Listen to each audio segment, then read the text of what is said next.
Yes. Key negotiation skills to get what you want. The power of negotiation.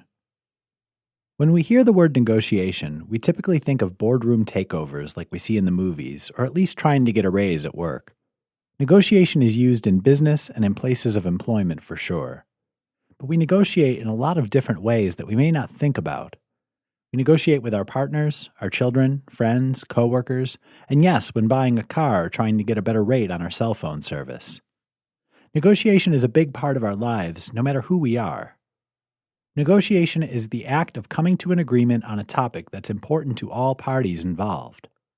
It may include conflict resolution so that the issue gets resolved without harsh words or hard feelings. It's coming up with the win-win. Even though we negotiate all the time, most of us could be better at it. You may think that some people are just born with what it takes to be good negotiators, but the good news is that bargaining skills can be learned. They aren't a part of a special gene that only the lucky few have. Negotiation skills help us in all types of ways.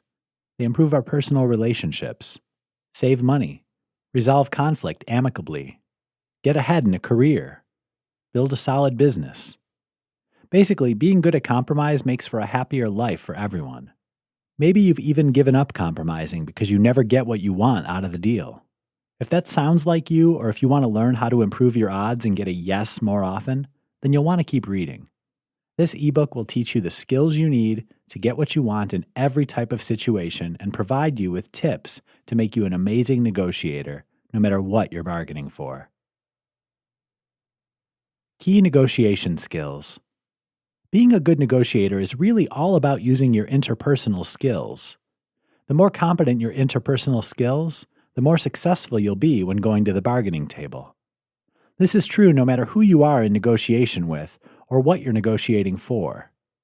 It also means that each of the following key negotiation skills can be learned and developed. So even if you feel you aren't a born negotiator, with practice, you too can get a yes to whatever it is you want. Preparedness.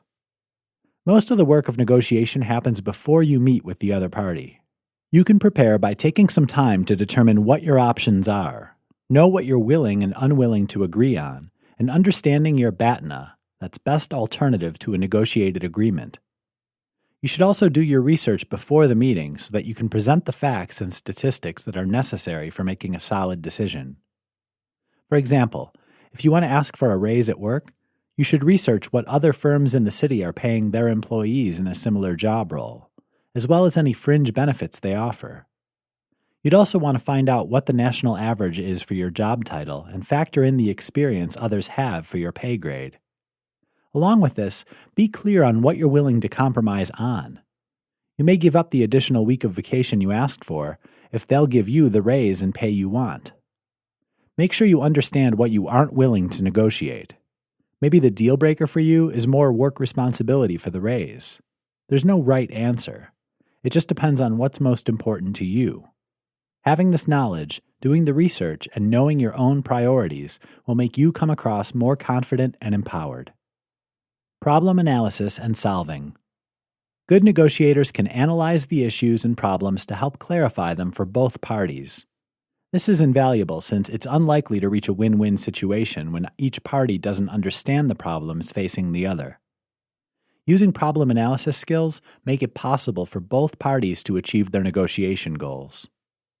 Once the problems are analyzed and understood, a skilled negotiator is able to think outside the box to come up with solutions that will benefit everyone involved. They can bring the focus to solutions rather than keeping it on the problems.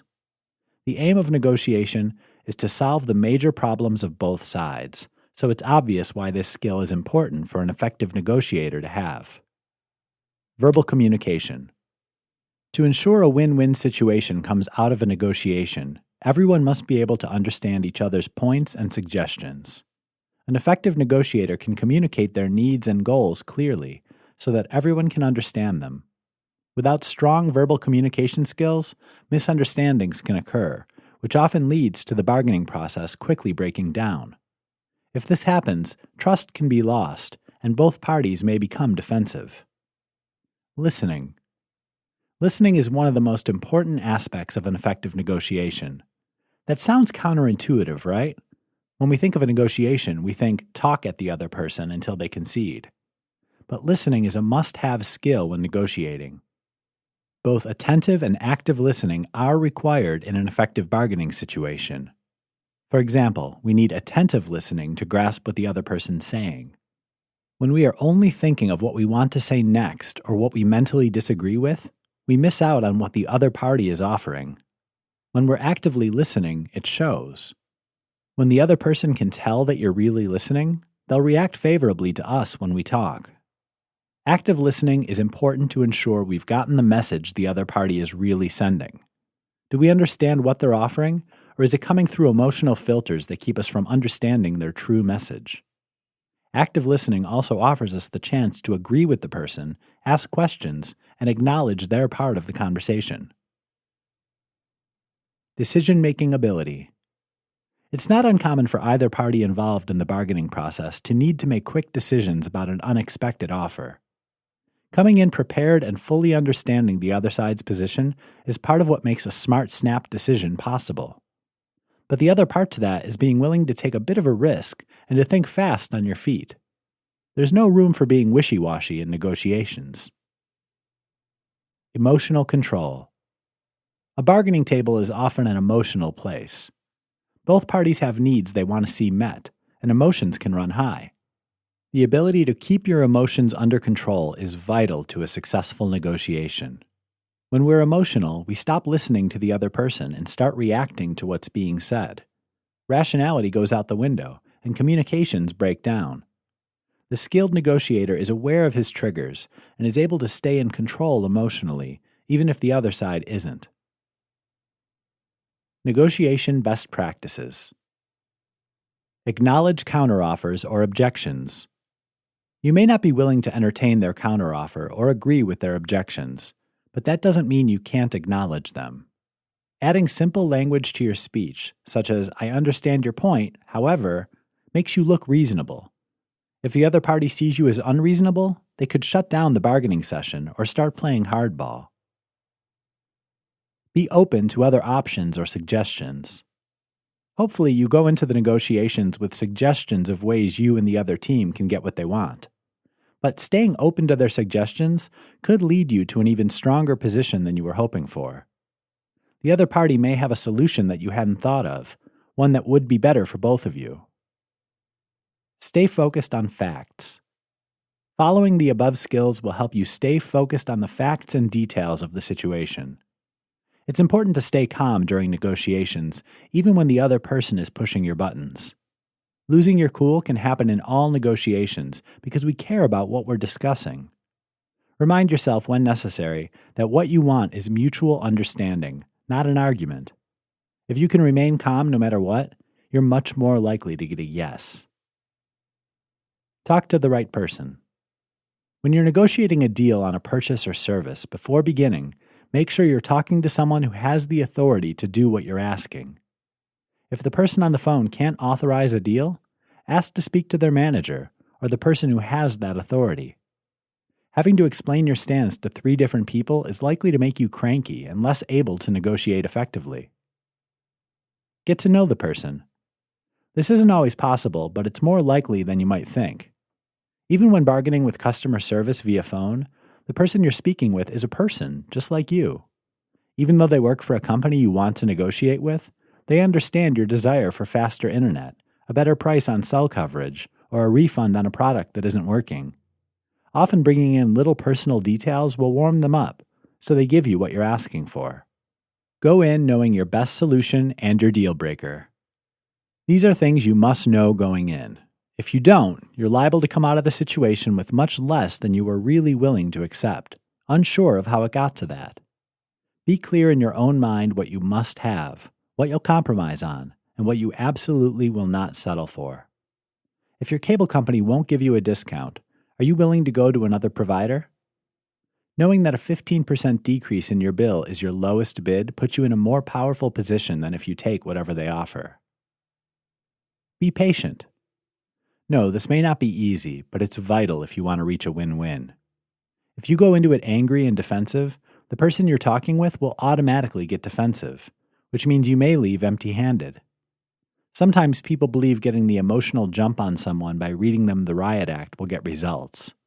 But because it's human nature to be defensive when someone's hostile, you're more likely to alienate the person than to get them to give in to your demands. Separate the people from the problem. Earlier, we mentioned that it's a good idea to remember that you're talking with a real person who has their own needs. When you're bargaining with someone, they are often only a representative of a larger entity. Avoid personal attacks. Stay focused on solving the problem, not the person. Avoid using negotiation terminology.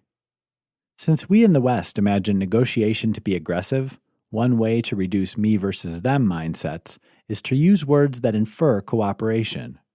Use brainstorm, community, and collaborate over words like reject or competition. Another way to do this is by using collective pronouns like we and us instead of you and me.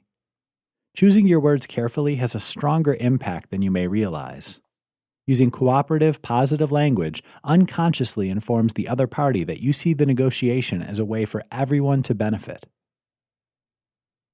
Choose the best form of communication. We all have favorite ways to communicate, and in this day and age, there are many to choose from. Studies show that in general, men prefer to email, while women prefer a face-to-face conversation.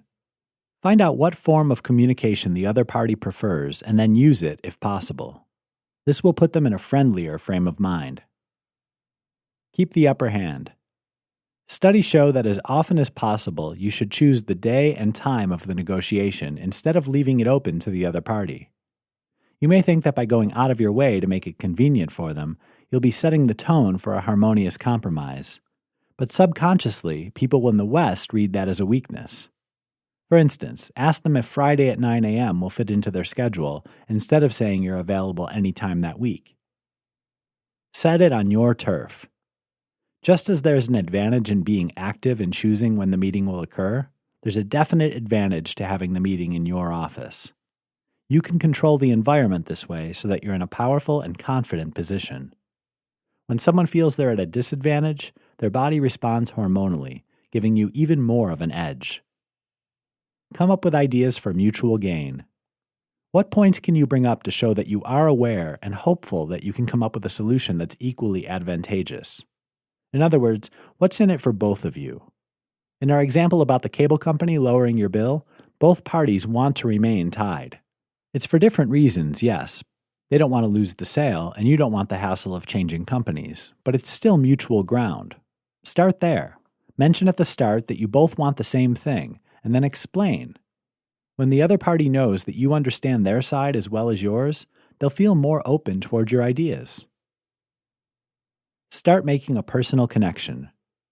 Making that personal connection before beginning negotiations can smooth the way. Sharing some personal information about yourself that's unrelated to the negotiation makes the person feel they know you, which leads them to be more psychologically open to you during the discussion. But don't tell them your life story. Sure, you want to make a human connection with the other person, but there's a fine line between that and giving them so many details about your life that they feel like your biographer. Remember, people love to talk about themselves. And that your goal is to connect, which means you have to give them time to talk about their life too. You can only find similarities between the two of you when you find out about them too. So offer them some relevant information about your life, and then close your mouth and listen to what they have to say in response to that. Build on what they say. Have a normal conversation that lightens the mood and puts everyone in a good place to start the negotiations.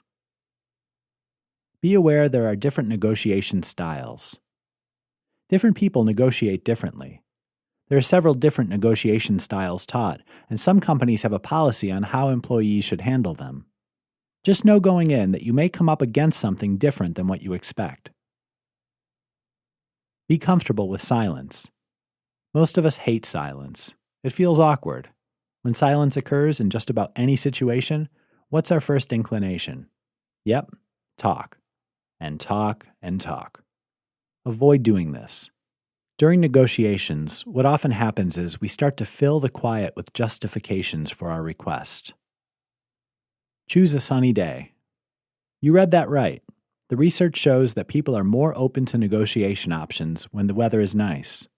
It makes sense if you think about it. Our mood is higher on sunny days than on gray ones. So check the forecast before sending out the recommended day for the meeting. Do them a favor. Oh, the old quid pro quo. Studies have found that even doing a small favor for someone can cause them to want to reciprocate. Something as inconsequential as offering them a drink or lending them a book can cause this feeling. Serve them a hot beverage. When you're holding a negotiation session in person, serving the person a hot drink like coffee or tea makes them feel friendlier. It may sound a little crazy, but it's true. The insular cortex of the brain controls both physical and psychological warmth. So when the person comes into contact with warmth, like holding a cup of tea while negotiating, they feel interpersonal warmth for the person they're talking with. And a snack. When a person's glucose is higher, they're more amicable and less aggressive. Glucose affects the brain's center for self-control, which means the other party will show more self-control and be more open to hearing your negotiation suggestions. Mirror their nonverbal communication. Scientific studies show that people feel a greater rapport with another individual when they mirror their movements. For example, if the person you're negotiating with takes a drink of water, you should do the same. If they stop to jot down a note, you follow suit. This is just another reason to serve a drink and snack in the meeting. It makes it easier to mimic them without being obvious. Find commonalities. It's easy to get stuck on one part of the whole when entering into a compromise.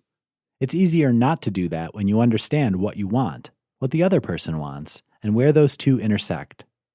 For instance, you want to negotiate your household chores. You hate mopping the floors, taking out the trash, and vacuuming. You'd rather dust, do the dishes, and clean up after dinner.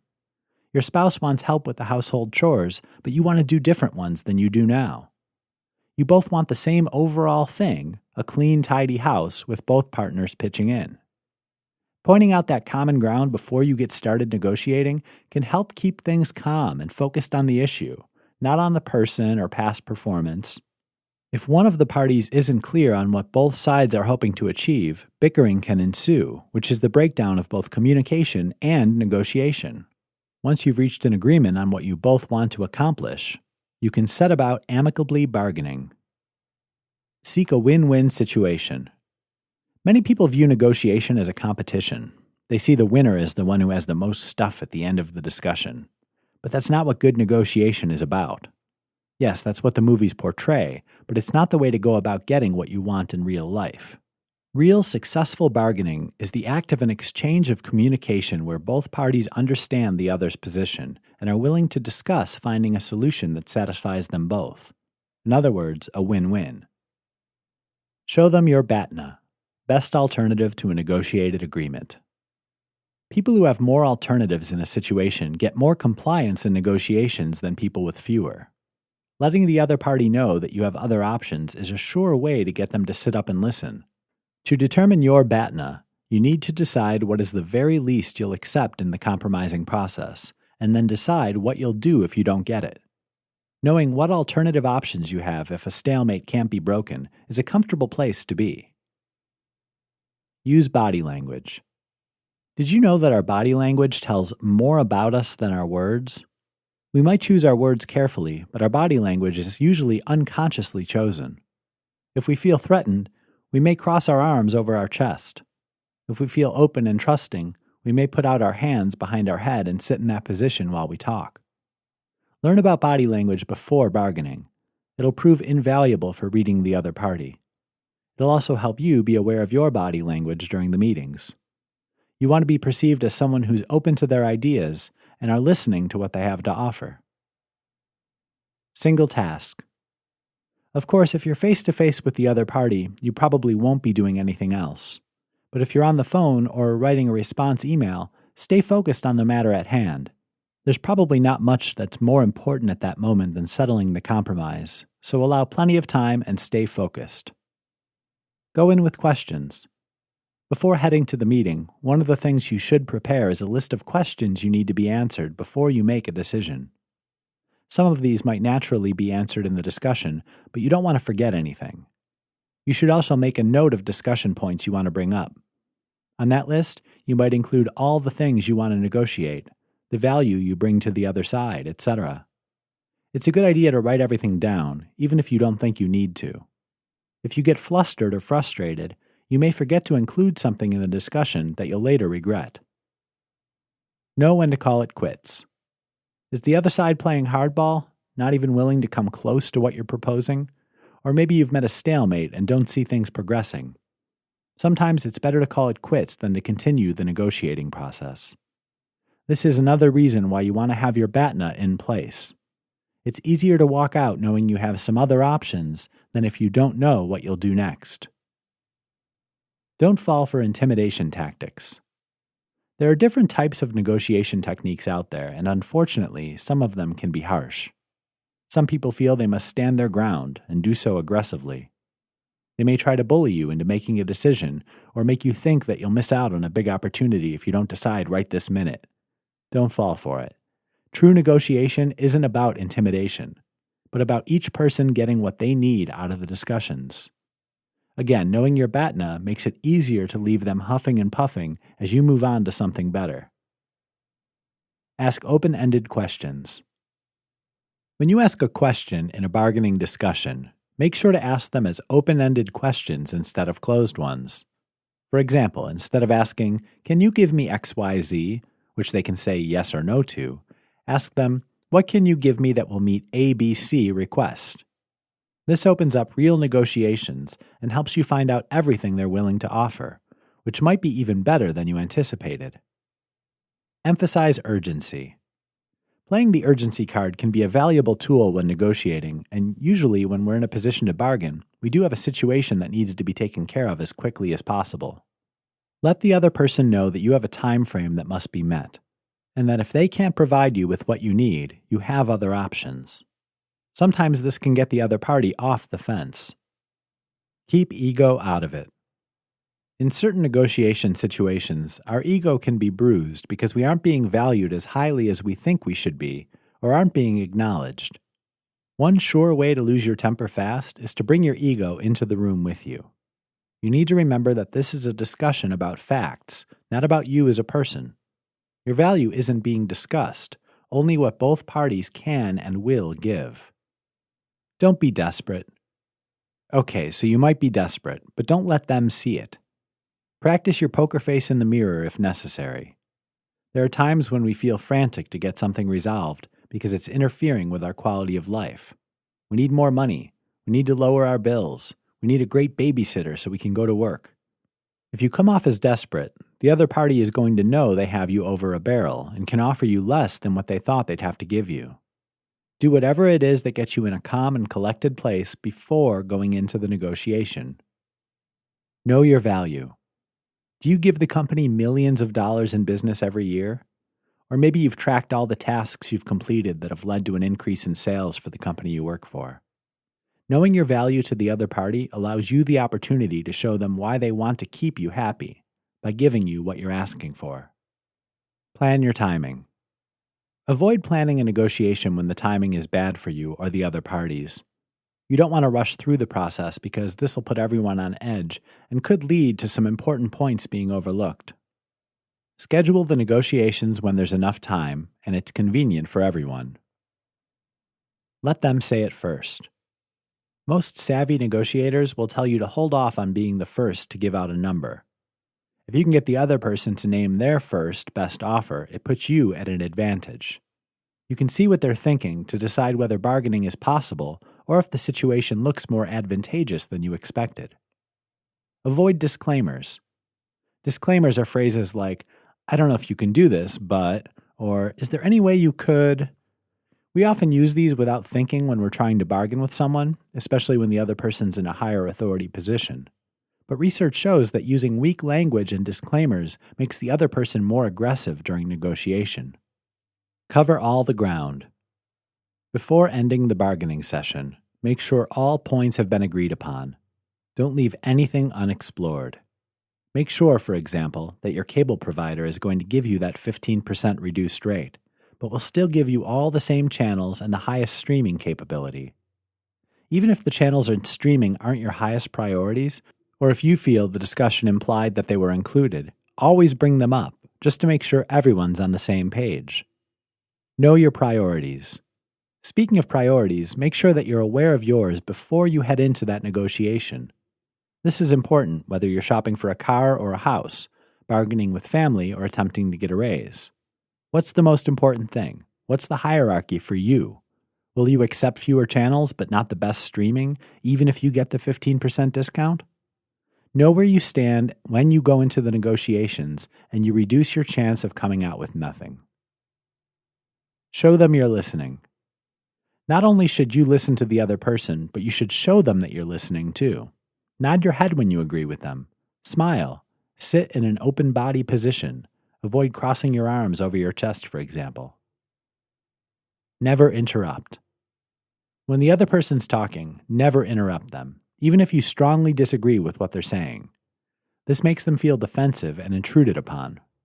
It's hard to effectively negotiate with someone when they're in that frame of mind. Don't negotiate when angry. The worst time to attempt a compromise is when you or the other party is angry. The only thing that'll be accomplished is a loss of trust and hurt feelings. It's better to reschedule than to proceed when tempers are high. Negotiate in the morning. After a good night's sleep, people are more clear-headed and energetic, which is the best time to negotiate. Even night owls function better after resting. Holding a negotiation meeting in the afternoon or evening can add pressure to the process also because the day's winding down and everyone's more aware of their time restraints. Don't keep score. When we bargain with friends, family, or even our boss, we can get in the habit of keeping score, who won last time or who did what to whom. This is a sure way to bring the negotiations to a standstill and to injure future negotiations. If you catch yourself doing this from time to time, remember that negotiation is about the win-win, not getting one over on someone. Don't talk money too soon. This is especially important when negotiating a new job or promotion. When you bring up salary before they've decided you're the one for them, they may take a second look. You may come off as desperate or pushy, neither of which puts you in their favor. It's usually best to let them bring up the topic of money first. Don't make it personal. Whether you're trying to compromise household chores or a new house, stay far away from making things personal. Keep the conversation focused on the facts and not the people involved. Once you question an individual's personality, they're going to get defensive, which leads nowhere. Ask questions to gain clarity. If the other person is resisting the negotiation, try to find out what's behind that resistance by asking diagnostic questions. Who, what, when, how, and what. Get them talking so you can discover what you need to do to make the compromise go smoothly and swiftly. Ask questions and then sit back and listen. Consider the other party's needs. Yes, you want to get the best deal for you, but you also need to understand the other person's needs. A company has to make a profit, so they can't give you something for less than they pay to create it. Lay out your proposal and your value without being demanding. Because negotiation by its very nature involves give and take. It's unlikely that you'll get everything you want. Knowing that and going in with a clear understanding that the other party has needs too can help you get the best deal without alienating people or burning bridges. Reveal your bottom line. Once you reveal your bottom line, negotiations have for the most part stopped. They know where you stand, so they can lowball you or they can stop discussions because they know they can't give you what you're asking for. Get them to play ball by starting with your top line first and bargain from there. Don't accept their first offer. Just like they won't accept your top bid, you shouldn't accept their first offer either. They're going to give you their lowest line, hoping you'll bite, just like you hope they'll accept your highest bid. Most companies expect people to try and negotiate with them, so their first number is always going to be their hoped-for price. But they always have leeway, room to barter with. Wherever they start, ask for more, and you'll probably get it. Focus on 1 or 2 points. If you go in with a laundry list of demands, you'll end up disappointed. Instead, know what you want and know what your top 1 or 2 priorities are, and keep those the focus of the discussion. There'll be time later to discuss the smaller points. Staying focused on the priorities makes it less likely that the discussion will get off track. Things will go more smoothly when you focus first on your most important points. Pause after their offer. Remember we said that silence is golden, right? Uncomfortable, yes, but still a great strategy to use when bargaining. After the other party says what they can give you, pause for a few seconds. Their innate reaction will be to up the offer. In that pause, they'll assume you aren't thrilled with the offer they gave and will want to fill the silence, which can put you in a better position. Be assertive, not aggressive. Although we often use these two words interchangeably, they don't mean the same thing. Being assertive simply means that you're looking after your own interests while being aware of the other guys and having respect for their needs. That's the name of the game in negotiation. You want to show respect and understand that the other party has their own interests without being willing to just hand them everything they want. Be optimistic. Since attitude is such a large part of any success in life, it stands to reason that going into a negotiation with an optimistic attitude is helpful in getting what you want. Go in with high expectations and request your ultimate win solution full of confidence and then expect to be amazed at the outcome. People who expect more typically get it, while those who shoot low tend to get the bottom offer. Choose your attitude before going in, and the other party will respond positively to your frame of mind. Focus on the other party's concerns. We often psych ourselves out by focusing on what we feel we need or want. When we focus on that, it's easy to feel beaten down with fear or worry. We rarely think about the concerns of the other party in a negotiation situation, somehow believing that we're the only one who needs to make the deal. But the other party also has pressures. They need to find a qualified employee quickly to fill a vacant spot. Or they need to get their sales numbers up so they get their monthly bonus. The list goes on and on. Focusing on what possible concerns the other side has can bolster your self-confidence and make you feel less desperate about getting exactly what you want. Understand what's in it for them. We all go to the negotiation table knowing what we want, but it's just as important to understand what the benefits are for the other party. Knowing this, you can touch on the points that show the benefits for them before you ask for what you want, what benefits you. It's much easier to persuade someone of your value when you know you can state upfront what they want to get out of the deal. Complement their negotiation skills. In scientific studies, the most powerful point of a negotiation is the person's perceived performance at the bargaining table. Even more than a good deal or a higher salary, people walk away feeling more satisfied with the compromise they reached when their negotiation skills were praised. "Boy, you drive a hard bargain," suddenly becomes a more important sentence when you know this little fact. Always get it in writing. Last but not least, always get the negotiated points on paper. Never take their word for it that it's a done deal until you get a copy of it in black and white. Never accept a verbal agreement, even on the smaller, less important aspects of the deal. If you only have their word on it, you have nothing to fall back on if they renege. Conclusion. Everyone needs to negotiate, and maybe more than we would like. Negotiation sometimes gets a bad rap in the West. We view it as a hostile environment where people get taken advantage of by the big guy. But anyone can become a skilled negotiator, and now that you've finished this ebook, you can put these techniques to the test. With some practice, you too can be an effective negotiator. We all have some of the key skills needed to bargain with success. Verbal communication, problem solving, and active listening are just a few of the skills that we use daily to deal with issues that arise. And these same skills can be effectively used to negotiate everything from getting a raise to who does the dishes. Awareness of what it takes is the first step. What are your top negotiation skills? Which ones could you use some more work on? It's worth the time and effort to develop those skills because when we look at all the things we negotiate, we see how invaluable they are to our everyday lives. We compromise with our children, spouse, neighbors, coworkers, salesmen, and even our boss. Thinking of it that way, how many yeses could you be getting on a regular basis just by building your bargaining skills and using the tips outlined here? The aim of negotiation is for everyone to come away feeling like a winner. Like everything in life, attitude is everything. Changing your mindset about what negotiation is all about is key to becoming a skilled bargainer. With the knowledge that you now have, plus the mindset shift, you're on your way to getting more out of what you want in every negotiation situation.